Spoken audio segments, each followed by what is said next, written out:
This is the Good Neighbor Podcast, the place where local businesses and neighbors come together. Here's your host, Sean Preston. Welcome to today's episode of the Good Neighbors Podcast. Today we have a pretty cool neighbor on the show. That happens to be my good buddy, Jake Davis of Rescon Limited. What's going on, bro? Not much, man. I'm happy to be here.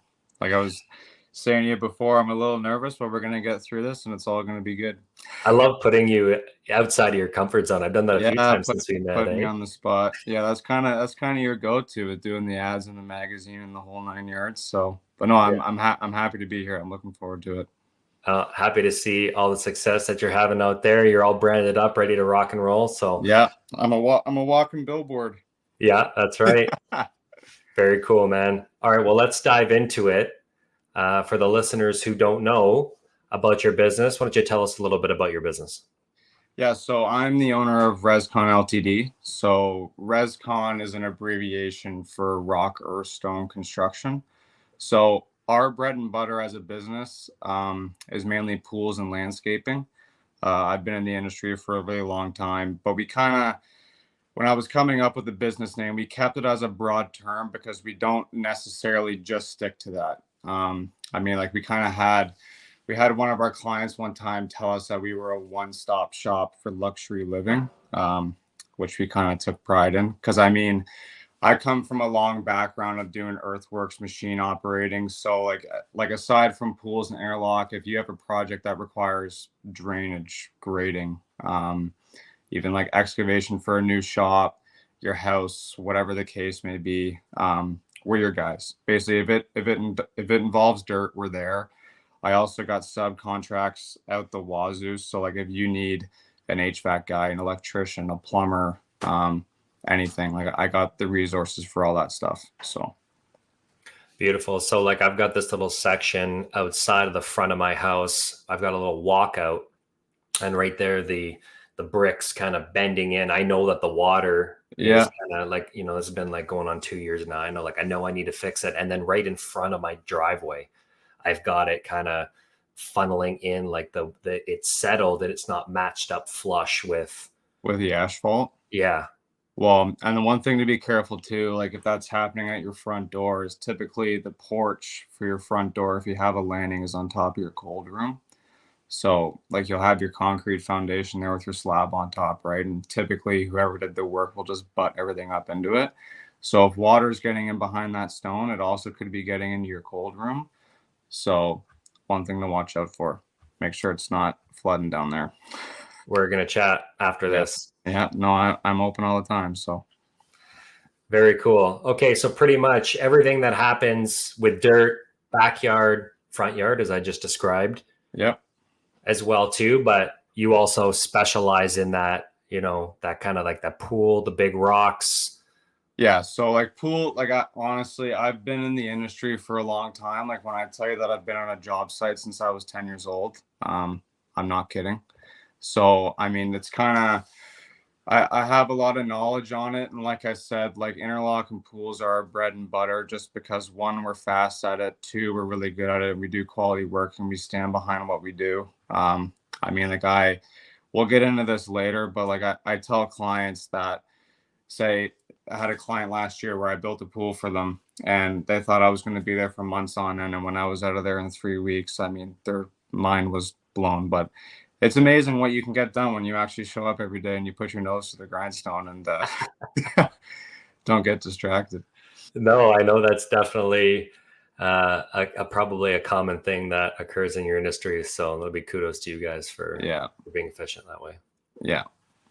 Awesome. Okay. Well, you said you were doing it for a long time. Tell us about this journey that you've been on and how you ended up getting into this. Where did it start? So, like I said, it started honestly when I was 10, working for family businesses and whatnot, doing pools, interlock, decks, all that stuff. And I've always been a hands-on guy, like work aside. I've built dirt bikes, motorcycles, trucks, you name it. Like if I'm not an excavator, I'm usually wrenching on something. But with that being said, since I kind of got brought up in the blue collar industry, going into high school, started working construction in the summertime. And then at the tail end, before going to post-secondary, I worked with an earthworks company. Started out there as a general laborer, kind of worked my way up to being a machine operator and working with GPS and all those crazy gadgets, right? But I've also kind of I've wanted to do something more with my life other than be the guy who just sits in the cab of a machine, which is why I attended post-secondary. So right after post-secondary, I went to school and got my degree in automotive business. So when I was done that, and I mean, if the listeners who listen to this also read the magazines, you probably would have read about this in the article that I just had too. But I worked at the Honda Canada headquarters in Markham. So I was in the motorcycle and power equipment division, mainly doing B2B. So working with businesses on like filing rebates, commercial claims, doing advertising, all that stuff. And don't get me wrong, it was a great gig. Like they were fantastic to me. They paid to get my motorcycle license because I remember I walked into work one day and there was all these motorcycles out front, right? And I asked my supervisor, I'm like, what's the deal with all these bikes up front? And he goes, well, they're demos. He's like, you can take one out at lunch if you want. And I'm like, well, I don't have my motorcycle license. He goes, do you want it? And I'm like, sure. And he goes, consider it done. And then literally the next weekend, they paid for me to go to learning curves up in Keswick there. And I did my course. And for the rest of my term working there, I got to ride bikes every day, which was pretty cool. But I mean, like I said, growing up in the blue collar industry, being a white collar guy, even though I was kind of in the, like what I'm passionate about, doing dirt bikes and motorcycles and stuff, it just wasn't for me. I like to stay busy with my hands. So I went back to the earthworks company that I was with at the tail end of high school there. And I mean, when I was working there, I'm going to try to keep business names aside from this, but there's a very reputable company here in Barrie, and they're huge. They're construction. They do a lot of infrastructure.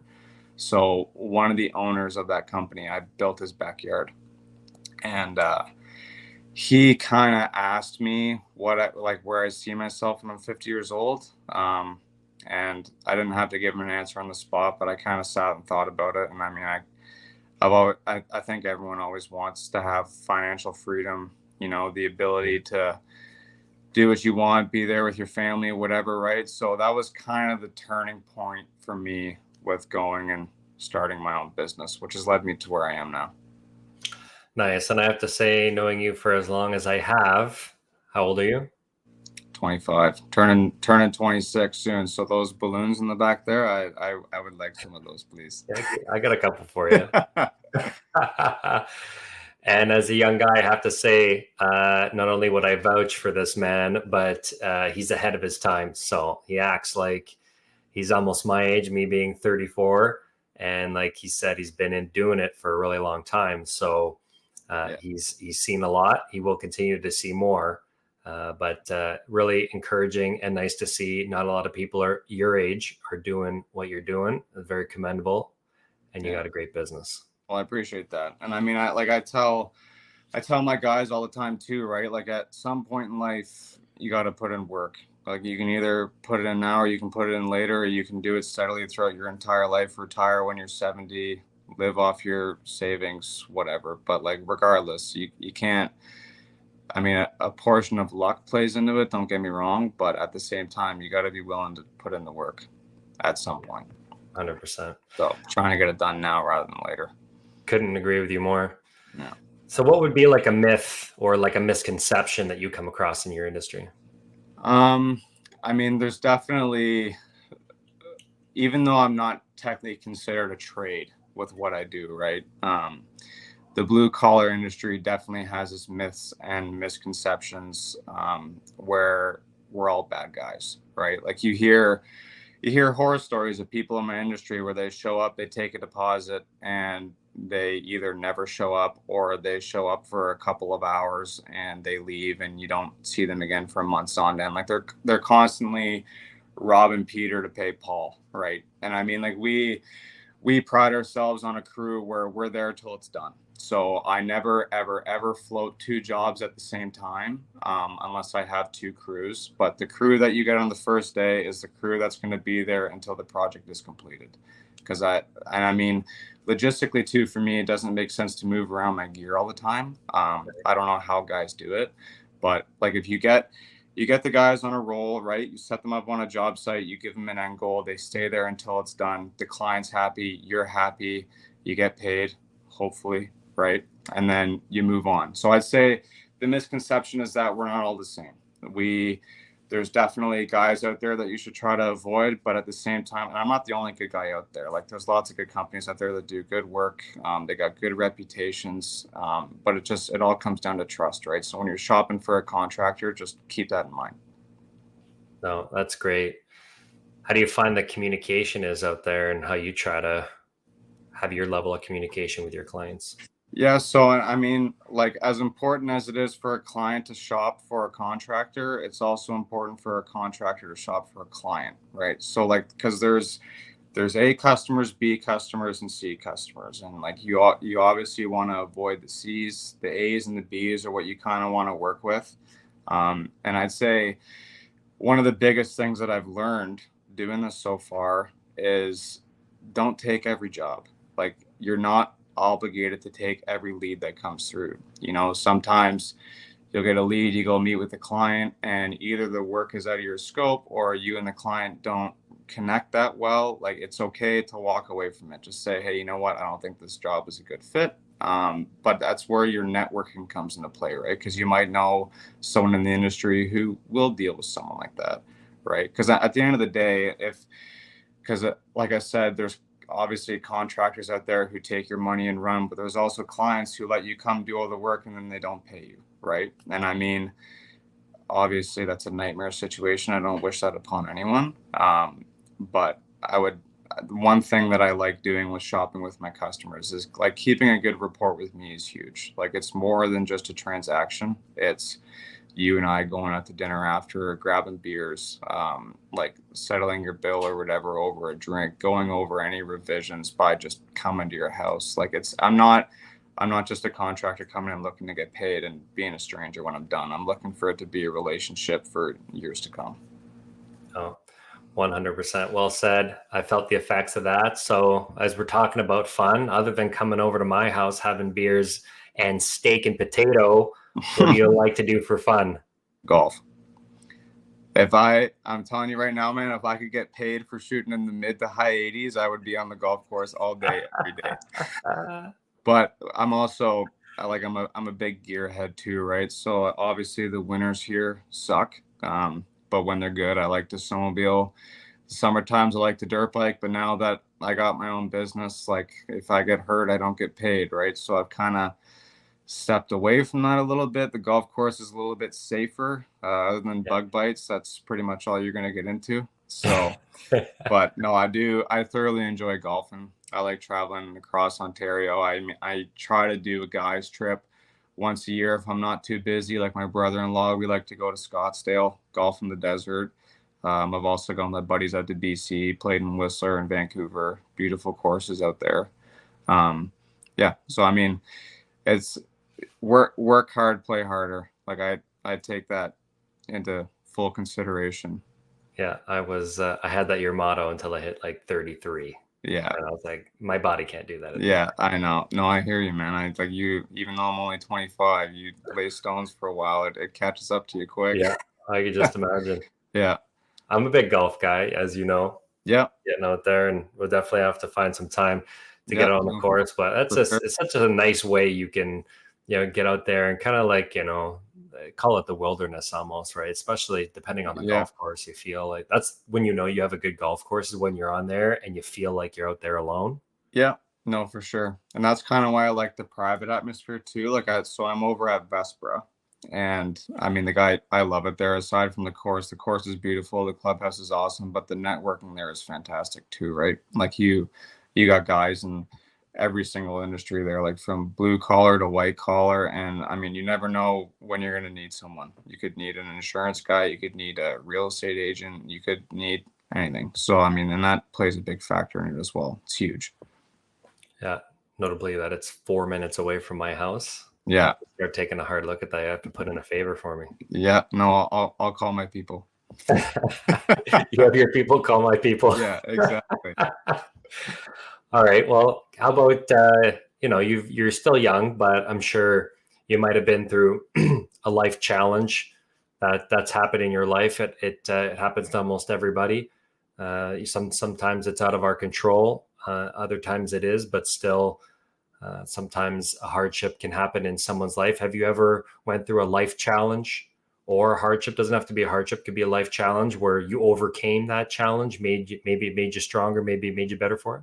Yeah, no, and I mean, like, if you want to talk about personal issues, I need more than like a 30-minute podcast, right? But I mean, like, at the end of the day, I like, everyone's gone through their own personal things, right? And I'd say everything that I've gone through as like in my early adolescent years and being a teenager has kind of led me to where I am now, right? But the one hardship that I'd say as a business owner to keep in mind is, so going back to that reputable construction company who I did the backyard for, they kind of told me that when you're scared to jump, that's exactly when you do it. So, because when I wanted to start my business, I had no money in the bank, right? I had a mortgage and bills to pay. It was a scary time. I had no leads. I had no jobs. Like I didn't know if I was going to succeed. Um, but I'm glad that I took their advice and I went for it. And the one thing to keep in mind too, when you are a business owner, if you decide to take that leap, there's going to be times when you fail, like 100%. Even like in the past couple years of me being and doing what I'm doing, right? Like there's been a few times where I've debated on throwing in the towel. Like I've come home and I've said to my better half, like, I don't know if I can do this anymore. It's too much. Like, I can't deal with this happening to me. And like, you fall down 7 times, get up 8, because at the end it's worth it. And it, at the end of the day, it makes you stronger for it. And you learn from your mistakes, right? And make sure that it never happens again. No, 100%. Well said. Wise beyond your years, like I mentioned before. And that kudos to you, right? For not throwing in the towel and continuing the grind. Yeah. You still get to continue your journey to get to those goals. And that's why a higher why is so important, because you're going to go through these ups and downs. Everybody goes through them, because if it was easy, everybody would do it. No, exactly. Right.